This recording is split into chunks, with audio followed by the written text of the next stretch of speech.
السلام عليكم ورحمة الله، أهلا وسهلا بكم. أنا الدكتور عمرو يوسف، استشاري الجلدية والتجميل ومدير عيادات سباركل ورويال كير وفاسكو ديرم.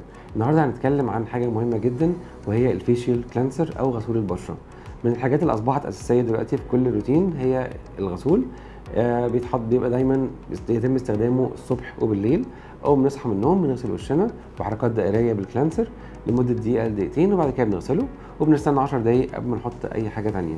الكلانسر وظيفته إن هو بيشيل أي شوائب أو أي عرق او اي تراب او اي حاجه موجوده على البشره، فبالتالي بيفتح المسام، بيقلل الافرازات الدهنيه، وبيدي في نفس الوقت ريفرشمنت للبشره بطريقه كويسه قوي. من الحاجات اللي انا بحب استخدمها كتير هو الارجنتو كلير فيشيال كلانسر.